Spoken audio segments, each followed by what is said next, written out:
Olá, tudo bem? Vamos conversar mais um Conversando sobre as Leis Morais com Lígia Simões e Pedro Simões. Tudo bem, Lígia Simões? Tudo bom, e você? Tudo bem também.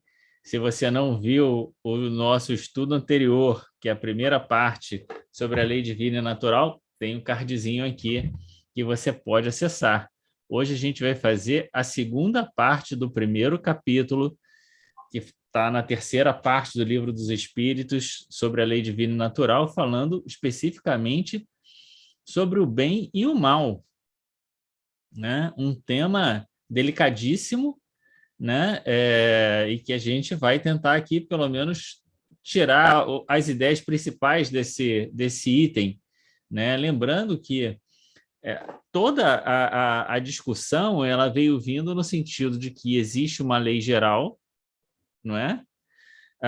Sim, Como na questão 614 diz que a gente só é infeliz quando se afasta da lei, né? E a ideia, então, de que o cumprimento da lei é estar no bem. Mas o que é fazer o bem? Não é isso? Esse é o ponto. E se de um lado é estar no bem, o que é também fazer o mal, ou estar no mal, ou se desviar da lei? Não é isso?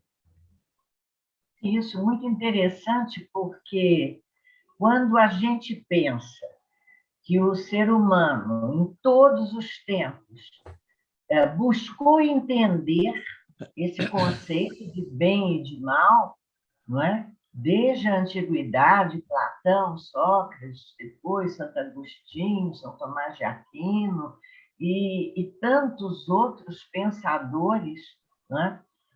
A gente reflete sobre o que terá levado, foi a minha primeira reflexão, sabe, Pedro? O que terá levado o homem a se preocupar com o bem e o mal?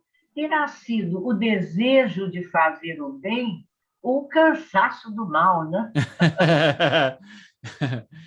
Talvez também a identificação de que a alegria vem no fazer o bem, né? E é Pois muito, e é muito curioso que a questão 631, quando pergunta Kardec sobre como distinguir o bem e o mal, a resposta é que Deus lhe deu a inteligência. Então você vê aham, como o homem, né, a humanidade, né, utilizou a sua inteligência para exatamente discutir o que é esse bem, o que é esse mal, né? Assim como dizem os espíritos. É claro que os espíritos dizem também da importância de se crer em Deus como um isso é elemento, ponto de partida. ponto de partida. Quer dizer, um ponto de vista que negue um ponto de vista ateísta pode levar a uma conclusão sobre o bem e o mal que esteja distante, né? Quer dizer, você tem que ter o De pressuposto, acordo, em desacordo, né? Você tem que ter um pressuposto da existência de Deus, né?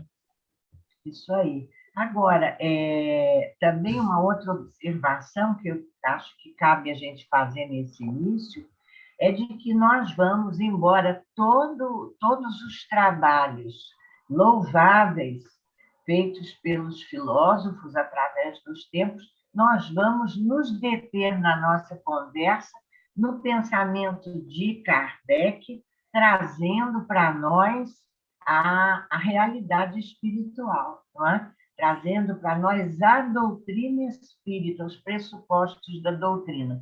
E, nesse sentido, vale a pena chamar a atenção daqueles que, porventura, acompanharem a nossa conversa, da clareza, da objetividade, da simplicidade com que Kardec colocou para nós, e os espíritos responderam.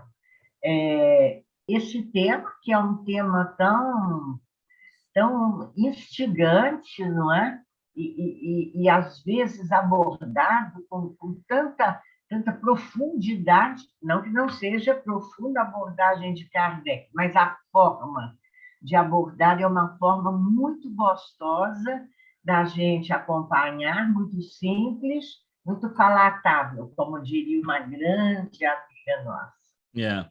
Eu acho que ele começa aqui com uma questão de moral, porque a moral, aqui a definição já está colocada aqui pelos espíritos, a moral como a regra do bem proceder, é exatamente a ideia de que existe as leis morais, então são as regras do bem proceder, e aí fica a questão do que é o bem, né? Mas existe uma moral geral que organiza o mundo moral, o mundo das ações, o mundo dos sentidos, né? Das intenções. Existe uma norma moral, né? Assim como o cristianismo desenvolveu uma ética e uma moral, existe também, fora do cristianismo, outras éticas e outras morais, é isso? Que orientam também o comportamento das pessoas, o comportamento humano geral, né? Orientam o comportamento das pessoas. Porque a primeira pergunta que a gente poderia se fazer, acompanhando a 629, que abre esse subtítulo, é por que Kardec relacionou o bem com a moral. Por causa disso. Calma. Por causa Sim, disso. por causa disso. Porque a moral é uma regra de boa conduta. E a boa conduta pressupõe fazer o bem, agir no bem, pensar no bem, sentir o bem, não é? Está absolutamente imbricada uma ideia à outra, quando moral é uma regra de boa conduta. Agora, é muito interessante também a gente lembrar e perceber nesses links que a gente vai estabelecendo que, pelo dicionário, as definições de bem e de mal vêm muito relacionadas. O bem é interessante no Sais, quando ele diz que são condições de equilíbrio. E olha que interessante, para o aprimoramento e o progresso de uma pessoa ou de uma coletividade. Então, condições ideais de equilíbrio, quer dizer, vai lá para 614 do Livro dos Espíritos, quando a gente sai da conduta reta, da observância da lei de Deus, ao desequilíbrio, à desarmonia, que criam estados de sofrimento para o espírito humano, não é verdade?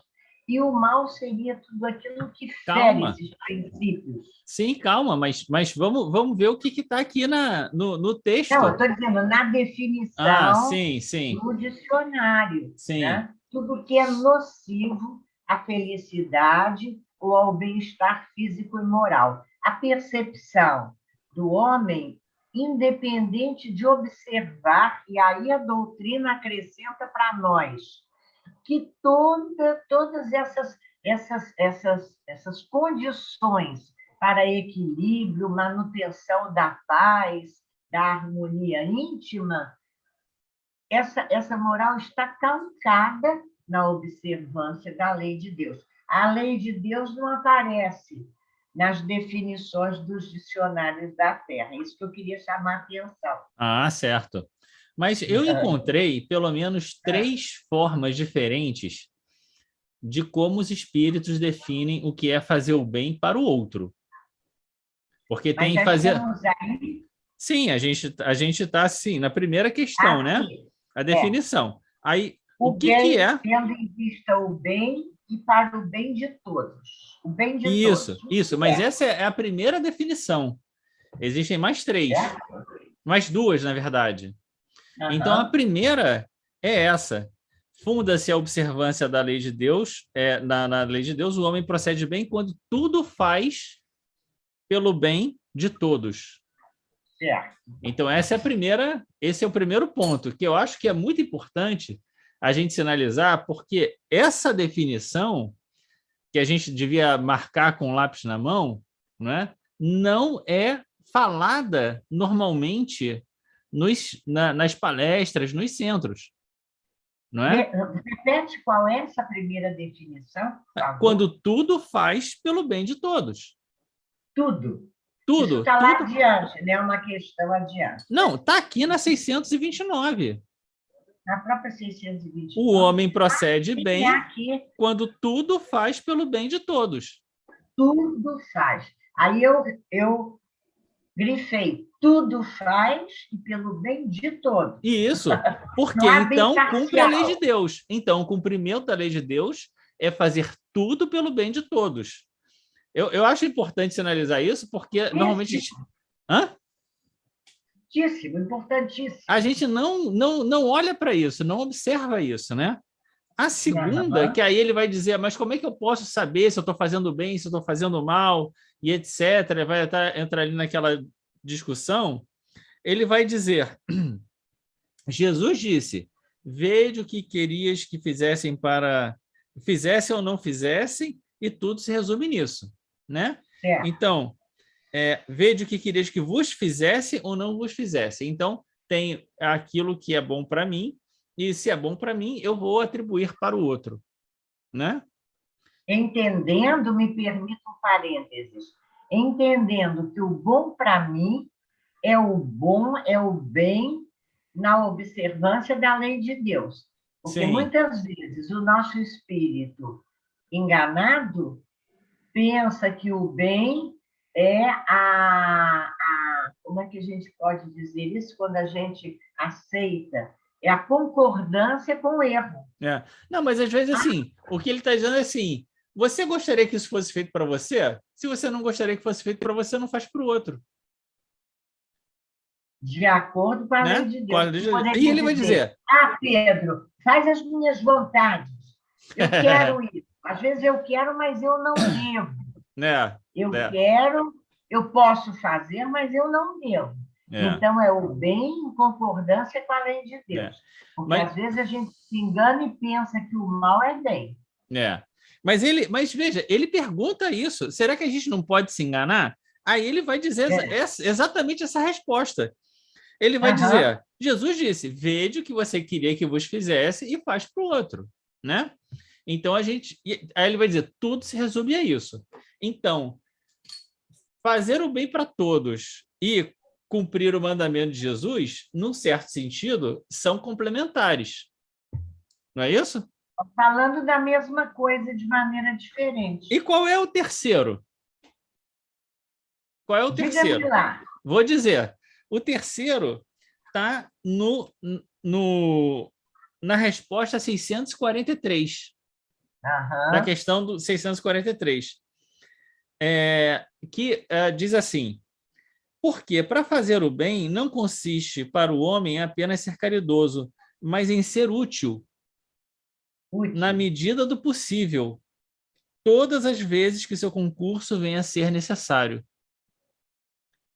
Então, a gente já tem aí um terceiro elemento que Certo? casa também com o primeiro, fazer o bem a todos, se tornar útil Útil. Tão todas as importante. vezes que você possa contribuir com alguma coisa. Eu quero ainda fazer uma observação que eu acho importante. Muitas vezes nós temos dúvida, já que você entrou em fazer o bem, do que é o bem e de como fazer o bem. A nossa avaliação, nós estamos conversando, somos espíritas, estamos conversando com pessoas espíritas. É sempre fazer essa análise, o que é bom e o que não é bom, com os óculos da vida espiritual, as lentes da vida espiritual. Isso vai ao encontro do que você falou logo no início. Tudo isso só tem sentido se nós acreditarmos em Deus.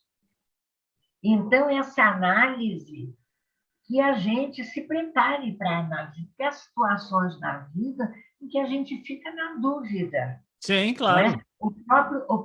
A própria vivência do amor, às vezes, nos confunde na nossa inferioridade. Eu amo tanto fulano e eu quero tanto atender aos desejos dele, eu não quero contrariar meu filho, né? Mas a gente não está contrariando o filho, mas está contrariando a lei. Uhum. Então, a análise precisa ser sempre naquele ponto de vista, Evangelho capítulo 3, das lentes espirituais, o que é bom pelas lentes espirituais. Agora, é muito interessante também que você falou da questão da regra do bem e do mal para o próximo, a gente já vai um pouquinho adiante, e eu acho isso aqui fantástico, porque se perguntasse para a gente, sem ler Kardec, a gente não ia responder isso. É A gente verdade. não ia saber. A questão Mas 633, né? É, e com relação a si mesmo, como é que eu vou saber o que é o bem para mim? Olha, é surpreendente a resposta dos espíritos. é, Quando eles trazem para a gente o quê? Eles trazem para a gente o limite das nossas necessidades.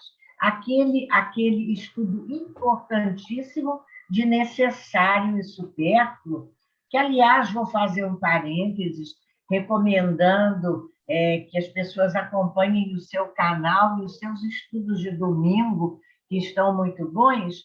Você, no estudo de domingo, você pergunta assim, sugiram temas, não é verdade? aham, E eu pensei que você poderia, uma hora, refletir sobre necessário e supérfluo, porque o tal do conceito de necessário é uma complicação na nossa cabecinha atrasada.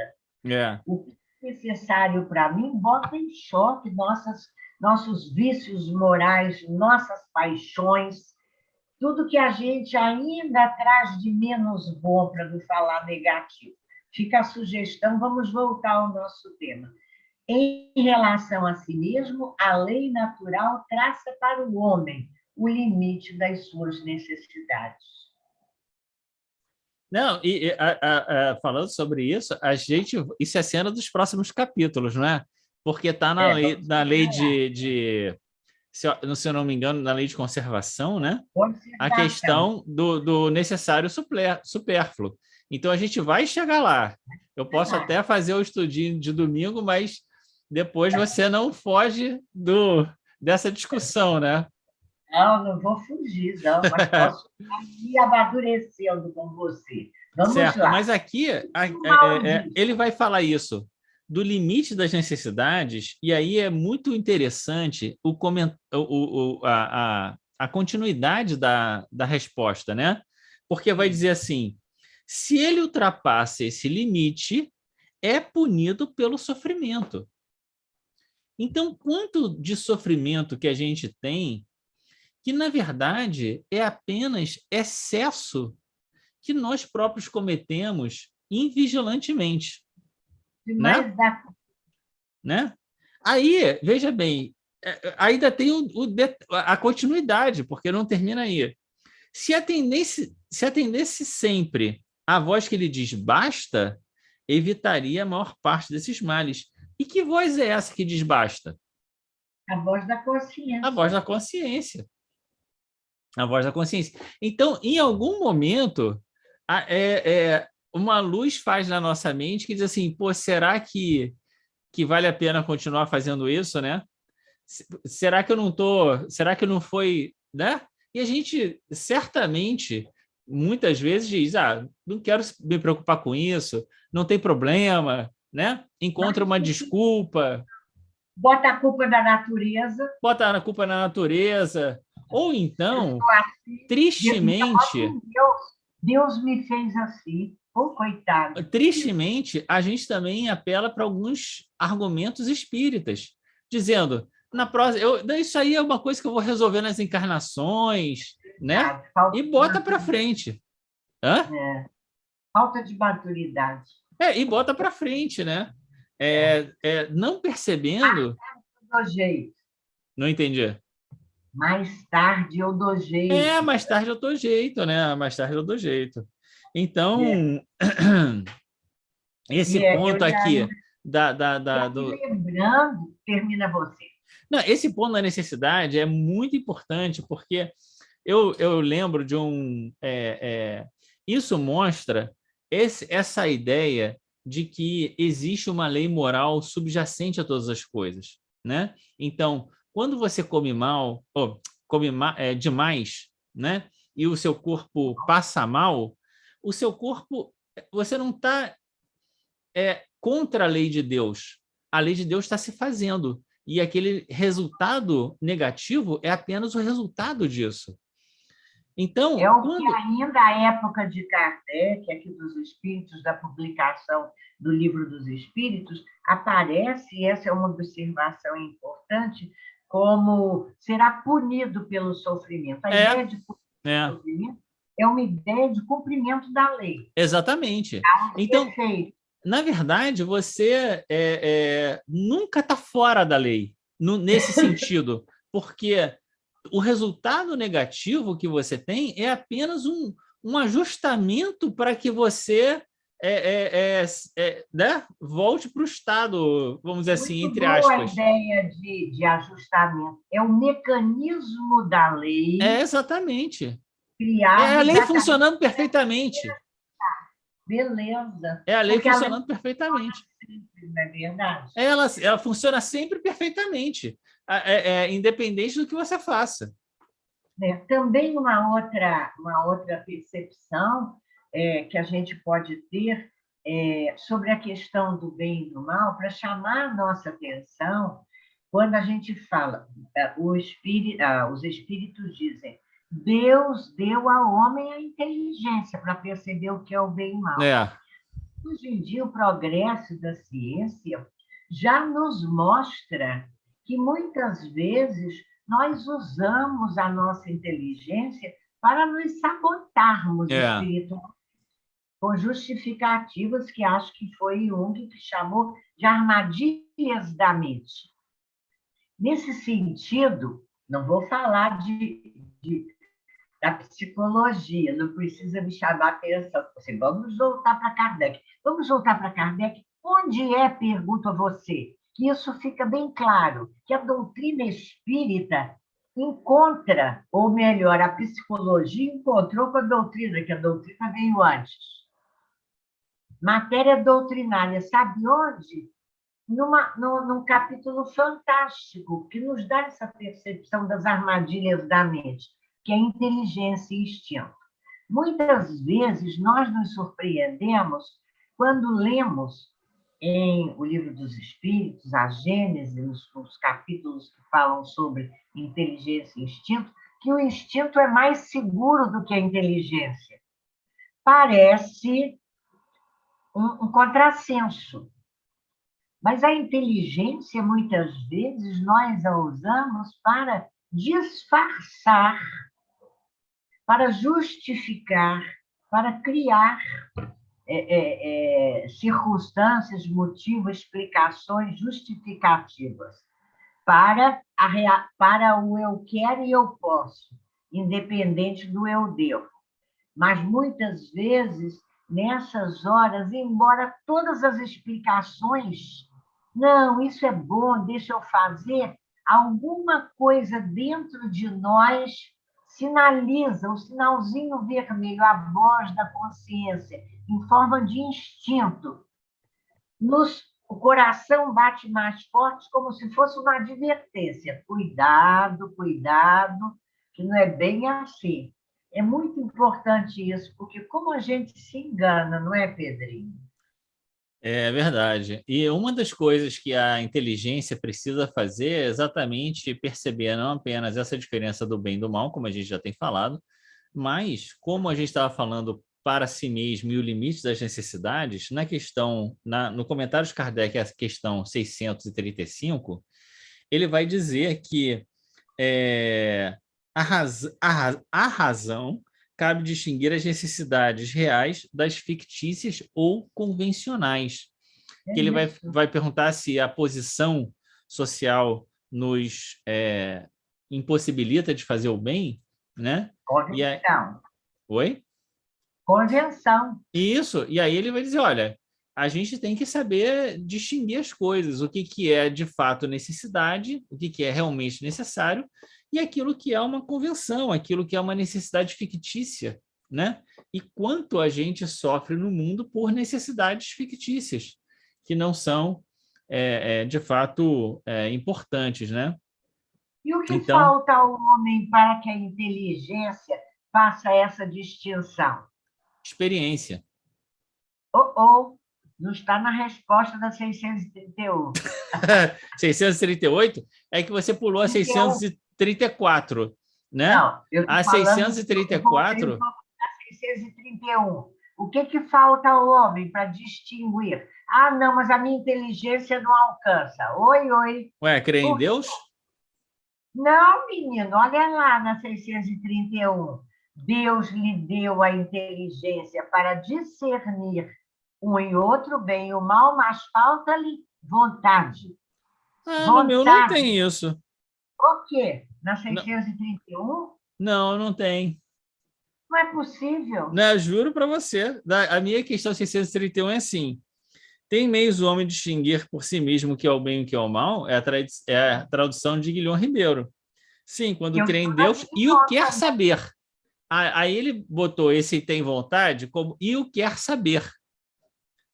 Deus lhe deu a Ah, inteligência para distinguir um do porque outro. depois vamos ter essa diferença de tradução. Na minha está, Deus lhe deu a inteligência para discernir um e outro, mas falta-lhe vontade. Ah, é bem diferente. Se bem que aqui, Bem, quando quer saber, tá em num certo sentido implícita a ideia da vontade, né? está, mas É, com vontade, é, é, porque a tem gente muita vai diferença. refazer que você gosta daquela questão da vontade, não há Sim. arrastamento irresistível. Ah, isso aí é mais para frente ainda, né? O que falta é vontade, né? Né? Porque o arrastamento aparece aqui também, né? Essa do que falta vontade é a questão das paixões, que é mais para frente ainda. Mas aqui ainda vai aparecer o arrastamento irresistível. Eu falei da experiência porque a questão 634 fala, mas por que Deus não fez tudo pronto já, resolveu tudo e Também, etc. né? Também. E vai dizer, olha, é porque a gente precisa ganhar experiência, a gente precisa entender por nós mesmos, não é? Tá. Qual é o sentido dessa distinção entre o bem e o mal? A gente precisa perceber, né? Como ele diz, o que é alto, o que é baixo, o que os contrastes para que a gente amadureça. E é muito importante que isso é uma mostra de que a vida é um grande aprendizado, que a gente está numa coisa, um Laboratório. laboratório de experiências. Exatamente, um laboratório de experiências, né? Em que as nossas experiências, as nossas atividades, tudo que a gente faz, vão se avolumando dentro de nós, vão gerando maturidade dentro de nós para as nossas decisões atuais e futuras. O Pedro, esse capítulo é excelente. Você vê, vou dar o crédito para você, está lá na resposta da 634. É preciso que o espírito ganhe experiência. E a continuidade é importantíssimo. Portanto, que conheça o bem e o mal. Isso, Deus nos deixa conhecer o mal, porque é exatamente conhecendo o mal que nós vamos, com a nossa inteligência, perceber esses contrastes, uma palavra ótima que você usou, e vamos, então, poder discernir. Isso serve para mim ou não serve? é. E Aí vem a veja, prática. e veja, e por isso se une ao corpo. E essa experiência é aqui, na É relação das duas. exatamente, é na encarnação, né? Mas eu só queria acrescentar que, embora não esteja aqui no Livro dos Espíritos, tem aquela questão que a gente comentou no Evangelho, quando a gente falou, eu acho que é sobre o dever, e aí tem aquela análise, né, dizendo que Deus dá a igualdade da dor para todas as pessoas, né? E que a igualdade da dor seria uma forma de nós nos amadurecermos e percebermos essa diferença entre o bem e o mal, É né? uma dádiva que Deus reserva para os É, seus eu adultos. sei o quanto doeu em mim, então eu não quero que doa no outro, né? É Eu basicamente acho isso. linda essa definição de dor, está lá, uma dádiva que Deus reserva para os seus eleitos. Olha É, como é difícil, às vezes, a gente entender que Deus reserva, ele permite essa experiência, ele deixa que a gente tenha experiência. Você fez uma observação do Evangelho, né? E eu também me lembrei nesse estudo do capítulo 17 do Evangelho, onde, né, a gente vai ver que o homem de bem é o homem virtuoso e que as virtudes são qualidades essenciais que constituem o homem de bem. Então, também contraste das paixões, dos vícios morais com as virtudes que a gente vai devagarinho conquistando, não é verdade? É verdade. Agora tem a questão, uma questão, talvez, tudo é importante, né? Que é a questão sobre, bom, tem alguma gradação o bem e o mal, né? Existe uma gradação, existe um mal maior, um mal menor, né? É. Que é a questão 636. É absoluto o critério de bem e de mal? O que é bem, acabou, o que é mal, acabou, e não existe aí, entre um e outro, um gradiente de posições, vamos dizer assim. Importantíssimo. E a resposta é sim, existe um gradiente de posições, não é? Dependendo do quê? Da nossa responsabilidade. Isso será a nossa responsabilidade, do conhecimento que a gente tenha. Esse conhecimento vai nos dar um grau de responsabilidade que vai pesar na hora desse juízo. É. Da vontade de praticar. Aí já é a questão do mérito do bem. Mas está aqui na 636. A Tá na lei de 600. Deus é a mesma para todos, porém, o mal depende principalmente da vontade que se tenha de o praticar. O bem é sempre o bem, o mal é sempre o mal, qualquer que seja a posição do homem. Diferença só há no grau de responsabilidade. Então, são dois elementos importantes. A vontade que você tem, se você sabe o que você está fazendo, você tem vontade, e o quanto você é conhecedor daquela situação, né? E aí ele vai depois fazer a distinção da pessoa que mata, né? Para se alimentar, e a que mata por maldade, né? Então, existe uma... Para nós, você já conhece a doutrina? Olha, o seu grau de responsabilidade aumenta. Não precisava falar desse jeito. Você se sentiu incomodado? Desculpe. Não, Mas eu não. falei para mim, não foi para você, Não, não. é para todos nós, né? É porque tem aquela história de não botar o guiso no pescoço como é que é? Eu não estou botando o dedo no pescoço de ninguém, eu estou botando no meu. Então é isso. Então tem. E depois ele vai dizer também, aqui na questão 637, vai voltar a dizer da vontade, né? Eu disse que o mal depende da vontade. Tanto mais culpado é o homem, quanto melhor sabe o que faz, né? Então, sabe do que faz e das consequências do que faz também, né? Pois é, e nisso a gente pode dar um saltinho lá para 645, não deixando de comentar o restante, nós já estamos chegando na nossa hora. É muito importante quando ele diz que o mérito do bem está na dificuldade de praticá-lo. Essa ideia, por que nós temos dificuldade em praticar o bem? Porque ainda cedemos aos vícios morais. Olha lá, é preciso enfrentar a dificuldade de praticar o bem, resistindo voluntariamente ao mal. Onde aonde que ele fala mesmo isso? Isso é um mix. Isso está nas 641 e na 645. Na 645, o mérito de praticar o bem está na vontade, né, de Sim, praticar. claro. Mas na 641 a gente pode casar. A dificuldade por quê? Porque nós não botamos a nossa vontade, que está lá na frente, para resistir voluntariamente ao mal. Quando o que nos leva, tudo escrito aqui no Livro dos Espíritos, o que é que nos leva a querer praticar o mal? Nossa viciação moral. a gente se compraz no mal. É o apego às coisas materiais, né? Não é o prazer mesmo. Aham. Então, dei um saltinho, você quer voltar mais alguma Não, coisa? não.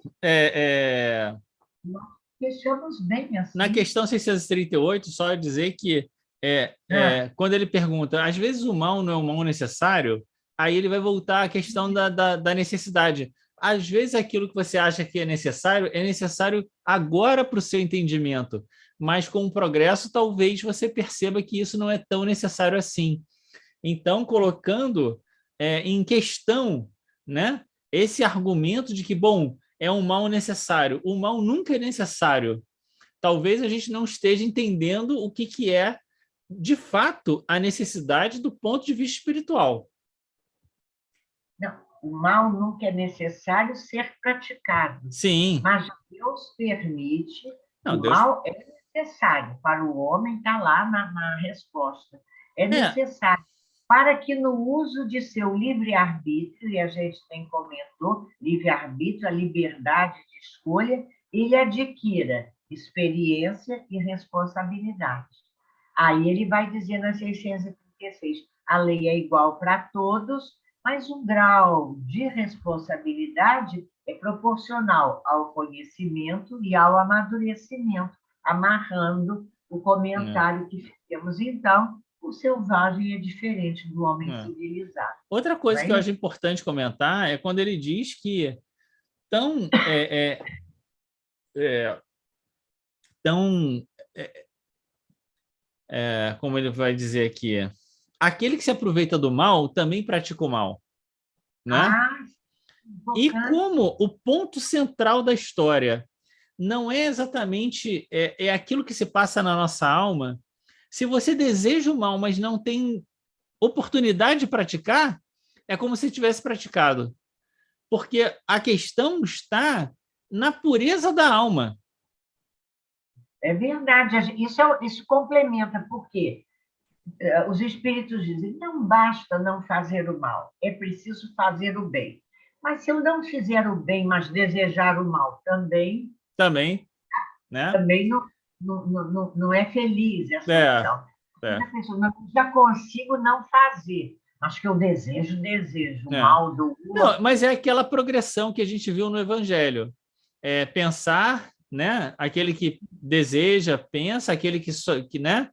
E aquele que Está faz, nos né? pobres de espírito essa progressão. Oi? No 7, eu acho, pobres de espírito. Eu acho que é isso, né? E aí ele vai dizer que para agradar a Deus e assegurar a sua posição na vida espiritual, o nós, a humanidade, né, os espíritos, precisam fazer o bem no limite das forças. Vamos recordar a progressão, que ela é importante, mesmo com nossas palavras. Sim, a progressão é aquele que deseja e faz, né? Esse aí está perdido, esse aí tá, né? Aquele que deseja e não faz, esse aí já Hum, deu um passo à frente, e aquele hum, que nem deseja, esse aí consolidou o progresso. É essa a isso ideia. aí. E E aí, é na questão 642, é isso. É fazer o bem no limite das forças. Aí a gente volta. O que é fazer o bem? Tornar-se útil, fazer o bem de todos, pensar o que eu gostaria que os outros fizessem para mim e fazer para os outros. Eu tenho que fazer isso no limite das minhas forças, isso, né? Sem exatamente. omissão, sem omissão, Olha, porque a omissão também é um mal. você fez. Pedro, esse capítulo é riquíssimo, e que estudo gostoso, né? Muito bom, muito bom. Estamos no caminho, fica para nós a reflexão. Estamos no caminho, temos verdadeiramente nos esforçado para fazer o bem, para viver bem, para aproveitar essa oportunidade bendita que é a nossa encarnação. É. Olha, E só aí misericórdia de Deus. a gente tem que lembrar ainda uns pontinhos aqui para terminar. Eu sei que você está querendo terminar, mas eu preciso, não posso deixar de falar isso. Vale. Né? Essa. Nem a posição, nem as circunstâncias, né? Nem a dizer que é uma questão fisiológica do corpo, nada disso, segundo aqui essas questões, são razão para a gente deixar de fazer o bem, né? Seja na atmosfera do vício, seja em circunstâncias adversas, a gente tem a oportunidade de fazer o bem em todas essas circunstâncias. E aí, na questão 645, que vai falar dos arrastamentos, né? Às vezes a gente está num ambiente que a gente é quase que arrastado para fazer aquilo, às vezes a gente se deixou, né, se levar, né, por comportamentos que hoje a gente se vê, né, quase que impelido. A questão da permissividade. Isso. E aí ele vai dizer, arrastamento sim, querido, irresistível não, né? Olha, mais alguma observação? Não estou te apressando. Não, e ele vai terminar aqui nas 646 dizendo que o mérito está na dificuldade. Então, mais vale perder um dedo, né? Como é que ele fala? Em melhor conta tem Deus o pobre que divide com o outro o único pedaço de pão, que é o óbolo da viúva, né? Do que o rico que apenas dá o que lhe sobra. Então, fazer aquilo que a gente já sabe, né? Que não nos custa nada, né? Quando a gente vai olhar na questão da virtude, né? A questão da virtude vai dizer que a virtude está em você vencer as más tendências, tem alguma coisa assim. Depois a gente vai ver lá, né? Vencer as más tendências. Então, aqui, olha. A virtude sempre, questão 893, a virtude sempre que a resistência voluntária aos arrastamentos dos maus pendores. Olha como, né? Então, se você está ali, fecha uma coisa com a outra. Você está ali naquele ambiente que você está sendo arrastado para aquela ação e você consegue vencer, essa é uma atitude virtuosa, né? Virtuosa, muito bom. Olha, vamos terminar com uma pergunta que um grande amigo gosta de fazer para nós e nos faz refletir quando ele nos pergunta. E eu vou te perguntar, Pedro, você acha que isso é muito difícil? Se é muito difícil, eu acho que é uma questão de vontade. Hein? Eu acho que é uma questão de vontade. Sabe o que o nosso amigo diz? Nosso amigo Lacordaire. Difícil não, mas é trabalhoso. É trabalhoso. Eu gosto muito. Ele não deixa a gente dizer, é difícil? Não, difícil não, é trabalhoso. Tem aquela história. Ninguém disse que era fácil, mas disse que valeria a pena, né? Valeria a pena. E é aquilo que a Canção Prece diz para a gente, né? Insiste, acende a tua luz mesmo que doa. Que lindo isso. Vai doer, porque a gente se desapegar da nossa viciação é doloroso muitas vezes para nós. Exige trabalho, trabalho e trabalho. Disciplina, disciplina e disciplina. Como dizia nossa Estelinha, querer, querer. Não basta querer um pouquinho, não. Tem que querer querendo. Mas a gente um dia chegar lá. Com Deus chegamos? Então é isso. Vamos terminar por aqui a nossa conversa de hoje. Semana que vem... Semana que vem, então, vamos para o capítulo 2, que é a lei de adoração, né? Vamos agradecer a Deus a oportunidade dessa conversa, de estarmos aqui, refletirmos sobre o bem e o mal. Agora já sabemos, né, qual a definição dos espíritos sobre o bem e o mal, da nossa responsabilidade, pedindo a Deus que nos abençoe a vida, a casa, a família, as nossas decisões morais ao longo desse dia e agora também que já estamos mais instruídos sobre tudo isso. Que Deus nos abençoe e que a gente possa estar aqui na próxima semana para mais um estudo. Tá certo? Se Deus quiser, na próxima quarta-feira, até lá. Grande abraço, tchau.